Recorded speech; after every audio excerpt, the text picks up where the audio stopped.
माननीय अध्यक्ष महोदय,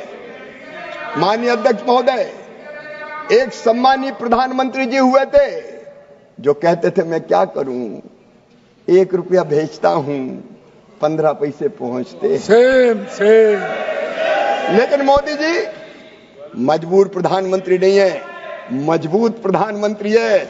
1 रुपया डालते तो सीधे 1 रुपया ही पहुंचता है, 6000 डालते तो 6000 ही पहुंचते हैं, और पहुंचते भी डीबीटी के माध्यम से ऐसे कि इधर क्लिक किया और उधर पैसे पहुंच गए।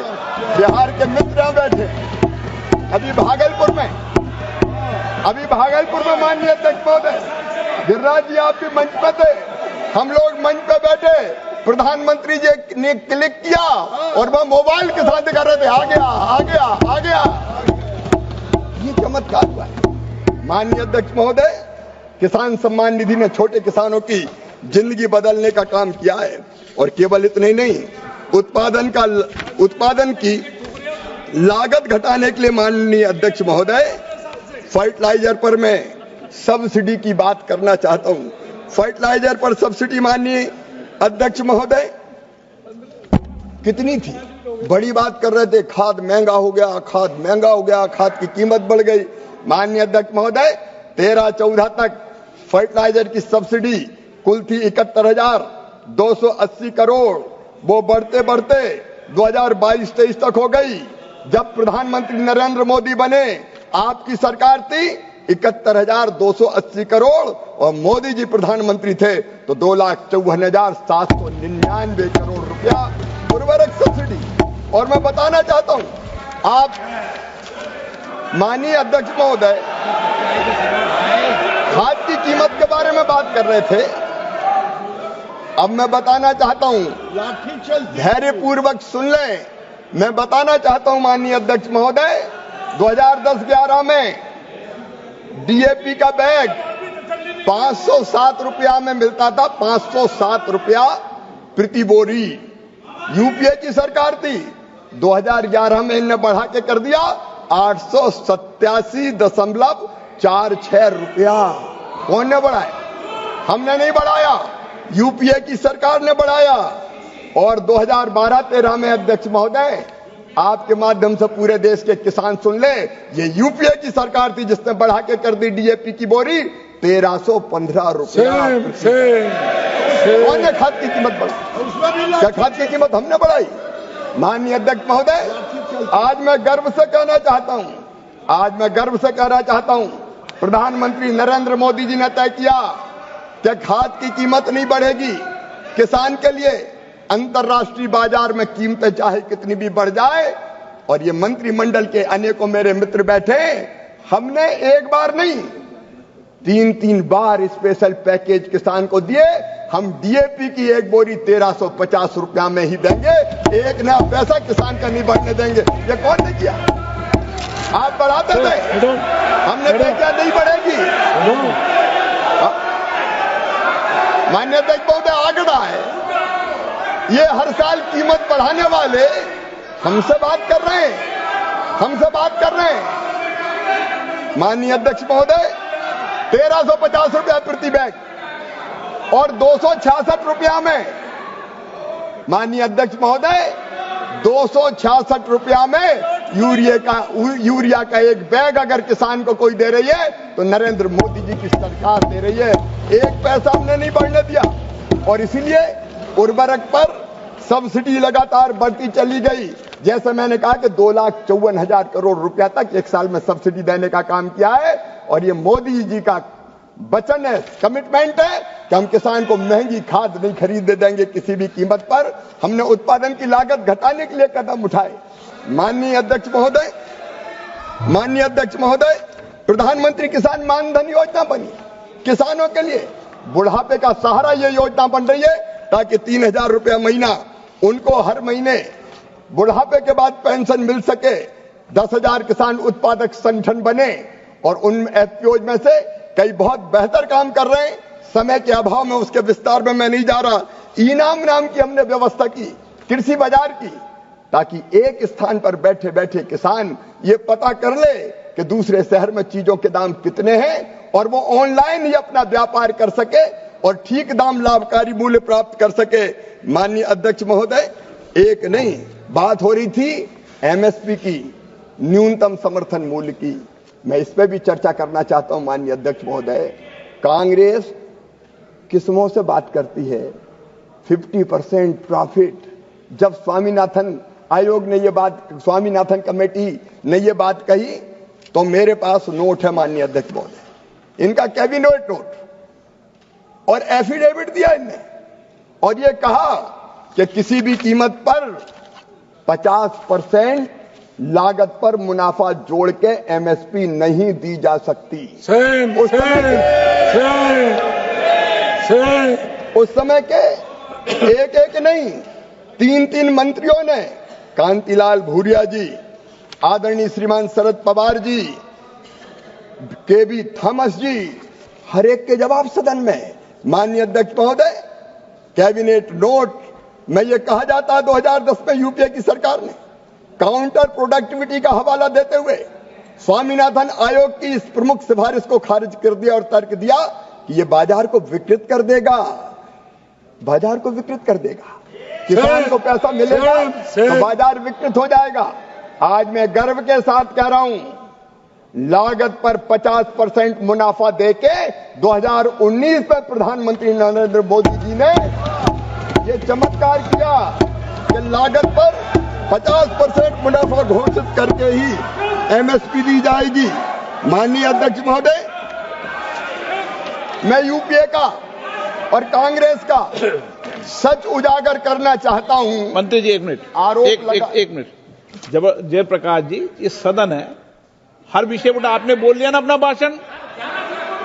नो, गलत तरीका है आपका, नो, ये गलत तरीका आपका।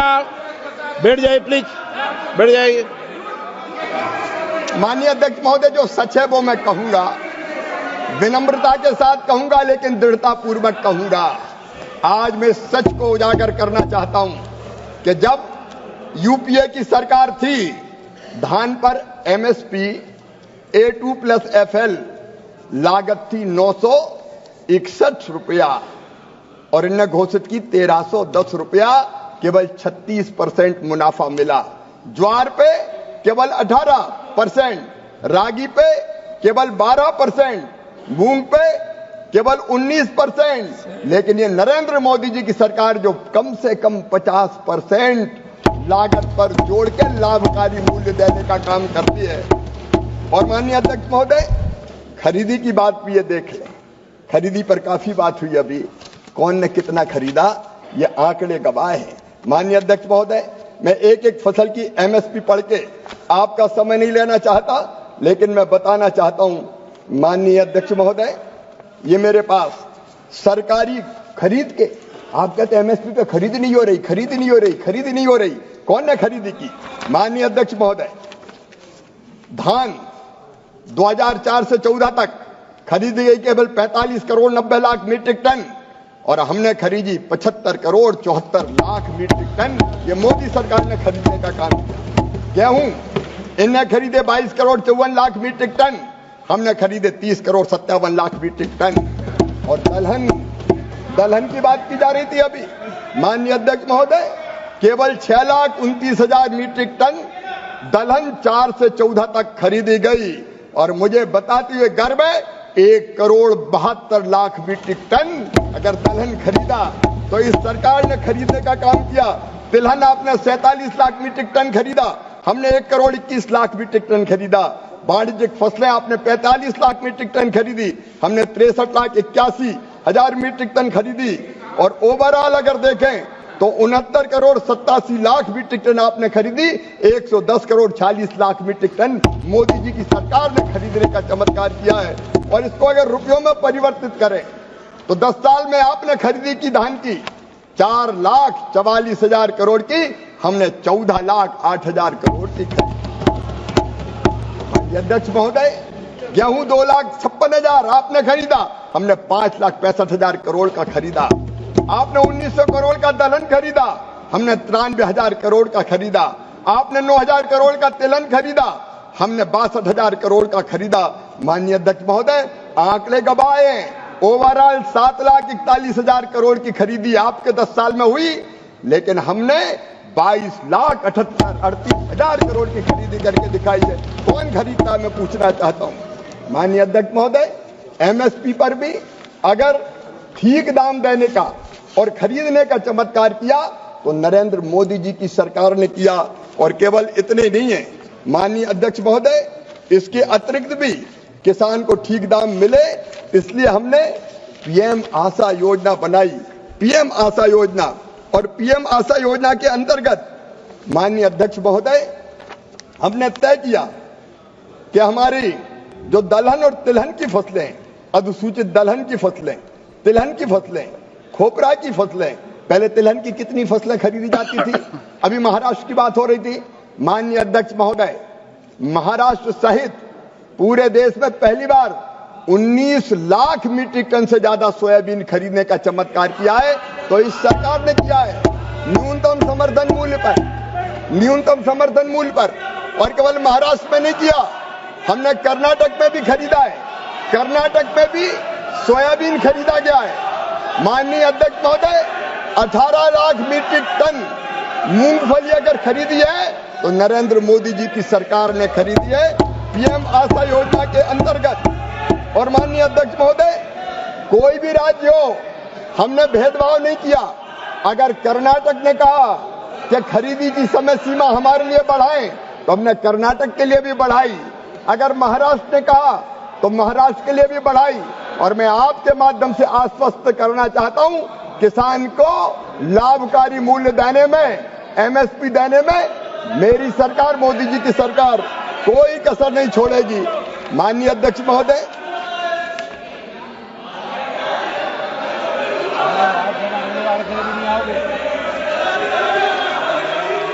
माननीय अध्यक्ष महोदय, अब सुनना चाहिए।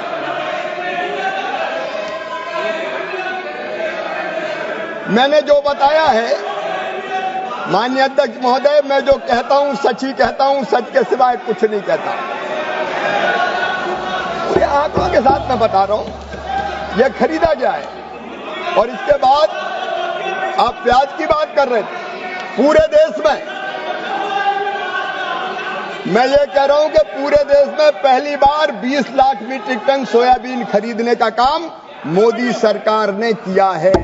पहले कभी इनकी सरकार में खरीदी गई थी क्या? माननीय अध्यक्ष महोदय, टमाटर, प्याज और आलू जैसी चीजें जो जल्दी खराब होती है, मैं उनके बारे में भी बात करना चाहता हूं। माननीय अध्यक्ष महोदय, हमने बाजार हस्तक्षेप योजना बनाई पीएम आशा के तहत, और यह तय किया कि अगर इन फसलों के बाजार भाव 10% से ज्यादा गिर जाते हैं तो हम बाजार में हस्तक्षेप करेंगे और कुल जो उत्पादन है उसका 25% खरीदने के तत्काल फैसला करेंगे। राज्य जो घाटा होगा, राज्य और केंद्र 50-50% के आधार पर उसको 50-50% के आधार पर उसको सहन करने का, बहन करने का काम करेगा। और इसलिए माननीय अध्यक्ष महोदय, टमाटर, आलू, प्याज, ये लेकिन माननीय अध्यक्ष महोदय, राज्य कृषि का विषय है और ये हम खरीदते हैं तो राज्यों के माध्यम से ही खरीदते हैं। राज्य सरकार हमको लिखती है और अनुमति मांगती है तो केंद्र सरकार अनुमति देती है, और हम ये अनुमति देने में ठीक दाम के लिए कोई कोताही नहीं करेंगे। माननीय अध्यक्ष महोदय, हमने ये भी तय किया, माननीय अध्यक्ष महोदय, अरे मैं आज भी टमाटर की खेती करता हूं। मेरे मित्र, भाव पूछने की बात मुझसे मत करो, खालिस किसान हूं।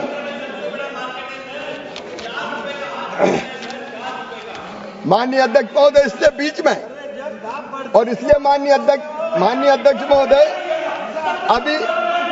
अभी मिर्ची के दाम,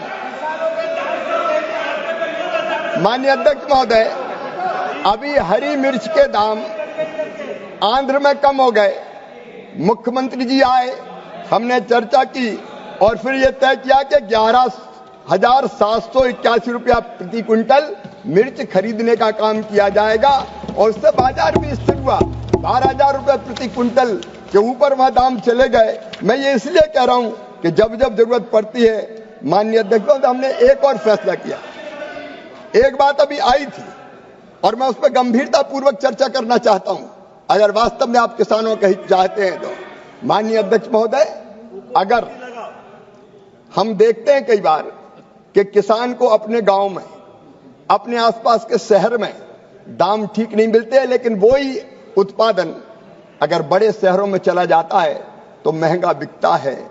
और इसलिए हमने तय किया, बाजार हस्तक्षेप योजना के अंतर्गत एक नई योजना अभी अभी बनाई, जिसमें हमने तय किया कि अगर किसान नेफेड या राज्य की एजेंसी के माध्यम से अपने ऐसे उत्पाद को मेट्रो सिटीज में, बड़े शहरों में ले जाना चाहेगा तो परिवहन के लिए जो लागत आएगी वो पूरी की पूरी केंद्र सरकार वहन करने का काम करेगी। और मध्य प्रदेश, उड़ीसा, छत्तीसगढ़ और आंध्र प्रदेश को इसकी मंजूरी देने का काम भी किया है। यह फैसला अभी कुछ दिनों पहले माननीय अध्यक्ष महोदय हम लोगों ने किया है। अब माननीय अध्यक्ष जी, ये तो फेयर नहीं है, बात पूरी सुननी चाहिए। मैं भी चिंतित हूं कि खेत की कीमत में, गांव में जो कीमत मिलती है उसमें, और आपने भी कहा है कि जो उपभोक्ता को मिलती है उस कीमत में अंतर कम होना चाहिए, किसान को ठीक दाम मिलना चाहिए, उपभोक्ता को भी कुछ सस्ता मिलना चाहिए, और बीच में जो बिचौलिए हैं उनको कम करने का प्रयत्न करना चाहिए। इस काम में हम निरंतर लगे हुए हैं और आप भी कोई सकारात्मक सुझाव देंगे तो उन सुझावों को भी विचार करके अगर लागू करने के लायक होगा तो निश्चित रूप से माननीय अध्यक्ष महोदय विचार करके हम उस पर फैसला करने का काम करेंगे। पिछले दिनों माननीय अध्यक्ष महोदय किसान के कुछ उत्पादनों के दाम घटे, जैसे सोयाबीन के दाम घटे, सरकार ने तत्काल फैसला किया। मैं हमारे गृह मंत्री अमित शाह जी को भी बधाई देना चाहूंगा, उनकी अध्यक्षता में एक कमेटी है और उस कमेटी ने फैसला किया कि जो खाद्य तेल है उसका आयात होता था 0% ड्यूटी पे होता था, उसको बढ़ा के 20% और इफेक्टिवली 27.5% कर दिया गया, ताकि हम अपने किसानों को प्रोटेक्ट करने का काम कर पाए। इतना ही नहीं, माननीय अध्यक्ष महोदय, हमने फैसला किया अमित जी की अध्यक्षता में जो कमेटी, उसने कि प्याज के एक्सपोर्ट पर बैन खोला जाए और 40% से घटा के 20% एक्सपोर्ट ड्यूटी की जाए, ताकि प्याज के उत्पादक किसानों को ठीक दाम मिल सके। माननीय अध्यक्ष महोदय, चावल के एक्सपोर्ट पर मिनिमम एक्सपोर्ट प्राइस लगी हुई थी, हमने उस मिनिमम एक्सपोर्ट प्राइस को भी हर प्रकार के चावल के ऊपर से हटाने का काम किया, ताकि चावल के रेट भी हमारे किसानों को ठीक निर्यात होने के कारण मिल सके। अभी अभी हमने फैसला किया, मसूर जो दलहनों में आती है और कई राज्यों में होती है, अभी वो 0% इंपोर्ट ड्यूटी पर आती थी, हमने फैसला किया कि उस पर 11% इंपोर्ट ड्यूटी लगाई जाएगी, ताकि मसूर के दाम कम ना हो। और आज मैं माननीय अध्यक्ष महोदय आपके माध्यम से सदन के माध्यम से किसानों को आश्वस्त करना चाहता हूं, विश्वास दिलाना चाहता हूं कि तुअर हो, मसूर हो, उड़द हो, किसान जितनी भी ये दाल पैदा करेगा वो रजिस्ट्रेशन करवाए, 100% खरीदी करेंगे, 100%, एक दाना नहीं छोड़ेंगे। माननीय अध्यक्ष महोदय, 100% खरीदी करने का काम करेंगे, ताकि किसान को दलहन के रेट भी ठीक मिल सके। इसलिए हमने ये फैसला किया है। माननीय अध्यक्ष महोदय, किसानों के पक्ष में हमने सदैव आयात और निर्यात नीति बनाने का फैसला और नीति बदलने का काम किया है। इसके साथ ही माननीय अध्यक्ष महोदय, मैं निवेदन करना चाहूंगा एक और महत्वपूर्ण काम, जिसके बारे में चर्चा भी हो रही थी। किसानों को अगर नुकसान हो जाए तो वो बर्बाद और तबाह हो जाता है। एक साल अगर किसान की फसल खराब हो जाती है तो 3 साल वो पनपता नहीं है। माननीय अध्यक्ष महोदय, हमने फैसला, प्रधानमंत्री जी ने एक बड़ा फैसला किया प्रधानमंत्री फसल बीमा योजना का। यहां से बात उठाई जा रही थी कि फसल बीमा योजना कब बनी, ये फसल बीमा योजना कब बनी। मैं अंतर बताना चाहता हूं मेरे प्रतिपक्ष के मित्रों और पूरे देश को भी बताना चाहता हूं। हाँ, प्रधानमंत्री फसल योजना पहले भी थी, लेकिन पहले कैसी प्रधानमंत्री फसल योजना नहीं, फसल बीमा योजना पहले भी थी, लेकिन पहले कैसी फसल बीमा योजना थी। माननीय अध्यक्ष महोदय, पहले फसल बीमा योजना में इकाई होती थी, जब आपकी सरकार थी फसल बीमा योजना की इकाई होती थी ब्लॉक, और ब्लॉक के इकाई होने का मतलब क्या है? ब्लॉक के इकाई होने का मतलब यह था कि 5 गांव में फसल खराब हो गई, हम क्लेम नहीं देंगे। 10 गांव में फसल खराब हो गई, क्लेम नहीं दिया जाएगा। जब पूरे ब्लॉक में फसल खराब हो जाए तभी हम क्लेम देंगे। इसका मतलब यह है कि एक गांव के किसानों की फसल खराब हो जाए, 10 गांव के किसानों की फसल खराब हो जाए तो वह भगवान से प्रार्थना करे कि सबकी फसल खराब कर दो, तभी मुझे बीमा का क्लेम मिलेगा। यह योजना थी आपकी। हमने इसमें परिवर्तन किया और यह तय कर दिया कि फसल बीमा योजना की इकाई ब्लॉक नहीं होगी, गांव होगा, ग्राम पंचायत होगी। अगर एक भी गांव में फसल खराब होगी, माननीय अध्यक्ष महोदय, एक भी गांव में फसल खराब होगी, हम क्लेम देंगे। ये मोदी सरकार का फैसला है। माननीय अध्यक्ष महोदय, मैं उस पर भी आ रहा हूं, आप चिंता मत करो। जब इनके समय यूपीए की सरकार थी तब माननीय अध्यक्ष महोदय केवल बैंकों के जो ऋण होते थे उनका बीमा होता था, अनिवार्य उनके लिए, कराना ही पड़ेगा, प्रीमियम काट लिया जाता था। लेकिन मोदी जी ने फैसला किया कि ये योजना स्वैच्छिक होगी, कराना हो तो कराओ, नहीं कराना हो तो मत कराओ। ये ऋणी के लिए भी होगी और ये गैर ऋणी अलोनी जो किसान है उसके लिए भी होगी। माननीय अध्यक्ष महोदय, हमने इसमें और परिवर्तन किए। पहले स्थानीय आपदा का इसमें कोई प्रावधान ही नहीं था। स्थानीय आपदा में एक किसान की फसल खराब हो जाए, कोई क्लेम का इसमें कोई प्रावधान ही नहीं था।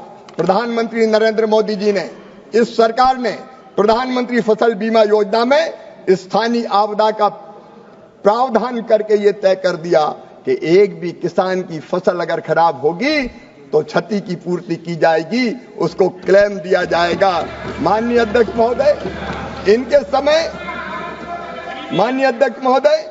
इनके समय नुकसान का आकलन, नुकसान की गणना परंपरागत तरीके से की जाती थी। क्रॉप कटिंग एक्सपेरिमेंट में अगर लगे लोग गड़बड़ करना चाहे तो गड़बड़ करते थे, लेकिन हमने टेक्नोलॉजी का इस्तेमाल करने का फैसला किया और सैटेलाइट बेस्ड रिमोट सेंसिंग के माध्यम से फसलों के नुकसान का आकलन प्रारंभ किया, ताकि तकनीकी के इस्तेमाल के कारण किसी किसान के साथ अन्याय ना हो। और इन्हीं परिवर्तनों का ये प्रभाव है माननीय अध्यक्ष महोदय कि 2004 से 2014 तक केवल आवेदन 22,71,000 आए थे और अब माननीय अध्यक्ष महोदय, उस समय ऋणी आवेदन केवल 2,271 लाख थे, लेकिन अब है 5,978 लाख। माननीय अध्यक्ष महोदय, गैर ऋणी उस समय आते थे आवेदन केवल 120 लाख, अब आते हैं, पिछले साल आए 2,616 लाख। माननीय अध्यक्ष महोदय, कुल किसान आवेदन उस समय आते थे 2,391 लाख, अब आए हैं 8,564 लाख। माननीय अध्यक्ष महोदय, और सकल बीमित राशि जो उस समय होती थी 4,14,525 करोड़, अब बढ़ के हो गई 21,83,209 करोड़। और मिला कितना? माननीय अध्यक्ष महोदय, 2004 से 2013 तक प्रीमियम किसानों ने जमा किया 11,354 करोड़, उसके बदले मिले 37,000 करोड़। और जब हमारी सरकार आई 14 साल में, एनडीए की सरकार में, मोदी जी के नेतृत्व में 41,593 करोड़ रुपए का प्रीमियम जमा हुआ और किसानों को मिले 2,03,357 करोड़।